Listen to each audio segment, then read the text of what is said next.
സ്നേഹപൂർവ്വം ഷാമ സീരിയലിൻ്റെ coming soon എപ്പിസോഡിൻ്റെ promo റിവ്യൂയിലേക്ക് എല്ലാവർക്കും സ്വാഗതം. അങ്ങനെ വരുണും പ്രിയങ്കയും കൂടി യാത്ര തിരിക്കാനായിട്ട് എല്ലാവരോടും യാത്രയൊക്കെ പറഞ്ഞ് ഡ്രസ്സും എല്ലാ സാധനങ്ങളുമായിട്ട് ഹോളിലേക്ക് എത്തുവാണ്. ഈ സമയം അവരെ യാത്രയാക്കാനായിട്ട് ദേവനും യശോദയും മുത്തശ്ശിയൊക്കെ അവിടെ എത്തിയിട്ടുണ്ടാവും. അങ്ങനെ അവരെല്ലാവരും ഹോളിൽ നിൽക്കുന്ന ഈ ഒരു സമയത്തായിരിക്കും കേട്ടോ പുറത്തുനിന്നും ബിജുവിടെ കരച്ചിൽ കേൾക്കുന്നത്. അവിടെ പുറത്ത് ബോധമില്ലാതെ കിടക്കുന്ന പരമേശ്വരനെ കണ്ട് ബിജു എല്ലാവരും വിളിച്ചു കൂട്ടുവാണ്. ഈ സമയം വരുണും ചന്ദ്രശേഖരും എല്ലാവരും ഈ കാഴ്ച കണ്ട് അങ്ങോട്ടേക്ക് ഓടിയെത്തുവാണ് കേട്ടോ. അങ്ങനെ അവരെല്ലാവരും കൂടി പൊക്കിയെടുത്ത് പരമേശ്വരനെ അകത്തേക്ക് കൊണ്ടുപോകുവാണ്. പരമേശ്വരന് കാര്യമായിട്ടൊന്നും തന്നെ പറ്റിയിട്ടില്ല. എങ്കിലും ആ ഒരു പ്രശ്നങ്ങളൊക്കെ നടന്നുകൊണ്ട് തന്നെ വരുൺ അച്ഛന് വേണ്ടി വരുണിൻ്റെ യാത്ര തന്നെ ക്യാൻസൽ ചെയ്യുവാണ് കേട്ടോ. അങ്ങനെ യാത്രയൊക്കെ ക്യാൻസൽ ചെയ്ത് റൂമിൽ തിരികെ എത്തുവാണ് വരുൺ. ഈ സമയം വരുണും പ്രിയങ്കയും തമ്മിൽ വലിയൊരു തർക്കം നടക്കുവാണ്. പ്രിയങ്കയാണെങ്കിൽ വരുണോട് പൊട്ടിത്തെറിക്കുവാണ്. ഇന്നത്തോടെ എല്ലാം തീരുമെന്ന് വിചാരിച്ചതാ, എന്നാൽ പിന്നെയും ഈ വീട്ടിൽ തന്നെ തിരികെ എത്തിയില്ലേ. അങ്ങനെ അവർ തമ്മിൽ തർക്കിച്ചുകൊണ്ടിരിക്കുമായിരിക്കും കേട്ടോ. ഈ സമയം ഇതെല്ലാം കേട്ട് മുത്തശ്ശി റൂമിലേക്ക് കയറി വരുവാണ്. അങ്ങനെ മുത്തശ്ശിയെ കാണുന്നതും പ്രിയങ്കയും വരുണും അങ്ങ് ടെൻഷനാകുവാണ് കേട്ടോ. പിന്നീട് കാണിക്കുന്നത് മുത്തശ്ശി വരുണിനെ റൂമിൽ കയറ്റി നിർത്തി ചോദ്യം ചെയ്യുവാണ്. എന്താ നിനക്കിടയിലെ പ്രശ്നം? എന്താ നീ എന്നിൽ നിന്ന് മറച്ചു വെക്കുന്നത്? നിനക്ക് പണ്ടിങ്ങനത്തെ സ്വഭാവമൊന്നും ഇല്ലാതിരുന്നതാണല്ലോ.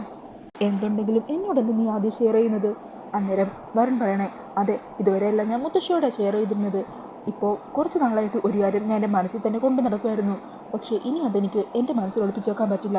അതുകൊണ്ട് മുത്തശ്ശിയോട് ഞാൻ സത്യങ്ങൾ തുറന്നു പറയാം. ഞാൻ സ്നേഹിച്ചതും വിവാഹം കഴിക്കാൻ ആഗ്രഹിച്ചതുമൊക്കെ ദേവനാരായണൻ തിരുമേനിയുടെ മകളെ തന്നെയാണ്.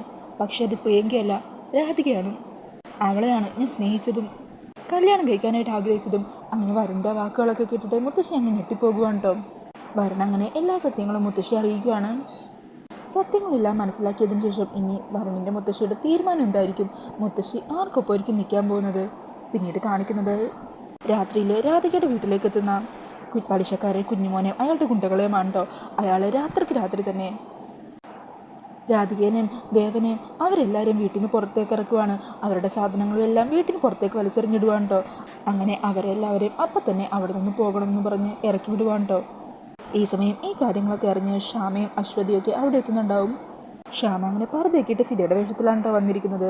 അങ്ങനെ കുഞ്ഞുമോൻ്റെ കയ്യിൽ നിന്ന് ദേവൻ വാങ്ങിയ മുഴുവൻ പണവും ശ്യാമ അപ്പം തന്നെ കൊടുത്ത് അയാളുടെ കണക്കുകളെല്ലാം തീർക്കുവാണ്. ഇതല്ലേ നിങ്ങൾക്ക് കിട്ടേണ്ട പണം എന്ന് പറഞ്ഞ് ആ ഒരു പണത്തിൻ്റെ കെട്ട് അയാൾക്ക് കൊടുക്കുവാണ്.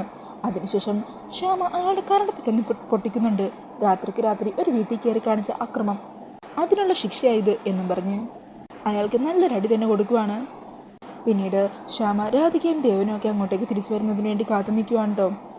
അങ്ങനെ അവരിതെല്ലാം അറിഞ്ഞ് വീട്ടിൽ തിരിച്ചെത്തിയതും മുറ്റത്ത് നിൽക്കുന്ന ശ്യാമയെ കാണുന്നതും രാധിക ഓടിച്ചെന്ന് ശ്യാമയെ കെട്ടിപ്പിടിച്ച് കരയുവാണ്. ഒത്തിരി നന്ദി മാഡം, ഇന്നലെ കണ്ട എനിക്ക് വേണ്ടി മാഡം ഇത്രയും വലിയൊരു സഹായം ചെയ്തല്ലോ. എനിക്കും എൻ്റെ കുടുംബത്തെയും ഇത്രയും വലിയൊരു അപമാനത്തിൽ നിന്ന് മാഡം രക്ഷിച്ചല്ലോ എന്നൊക്കെ പറഞ്ഞ് ഫിദ മാഡത്തിനോട് രാധിക നന്ദി പറഞ്ഞുകൊണ്ടിരിക്കുവാണ് കേട്ടോ. അന്നേരം ദേവനും ശ്യാമയോട് ഇങ്ങനെ നന്ദി പറയുവാണ്. അത് കേൾക്കുമ്പോൾ ശ്യാമ പറയണേ, നന്ദിയുടെ ഒന്നും ആവശ്യമില്ല, അങ്ങും അങ്ങയുടെ ഭാര്യയും എനിക്ക് വേണ്ടി വലിയൊരു സഹായം തന്നെ ചെയ്തിട്ടുണ്ട്. അതെന്താണെന്ന് മനസ്സിലാവാത്ത മട്ടിൽ ദേവനും യശോദയും പരസ്പരം ഇങ്ങനെ നോക്കുവാണ്. അന്നേരം ശ്യാമ പറയണേ, മറ്റൊന്നുമല്ല, ഈ മോളെ ഞങ്ങൾക്ക് തന്നില്ലേ? ഈ മോള് ഞങ്ങളുടെ മ്യൂസിക് സ്കൂളിൽ ചേർന്നന്ന് മുതൽ ഞാൻ എൻ്റെ സ്വന്തം മോളായിട്ട് തന്നെ ഏറ്റെടുത്തിരിക്കുവാണ്. അങ്ങനെ ശ്യാമയുടെ വാക്കുകളൊക്കെ കേട്ട് സന്തോഷത്തോടെ നിൽക്കുവാണ് രാധിക. ഈ സമയം ദേവനും നീ ഞങ്ങളുടെ ഭാഗ്യമാണ് മോളെ എന്നും പറഞ്ഞ് രാധികയെ ചേർത്ത് പിടിച്ച് നിൽക്കുവാണ്. അതിനുശേഷം വീട്ടിലെത്തുന്ന ശ്യാമ ഒത്തിരി സന്തോഷത്തോടെ അശ്വതിയോട് തൻ്റെ മോളെ വളർത്തുന്ന ആ കുടുംബത്തിനെ സഹായിക്കാൻ പറ്റിയതിൻ്റെ സന്തോഷം വാക്കുകളിലൂടെ ഇങ്ങനെ പറഞ്ഞറിയിക്കുകയാണ്.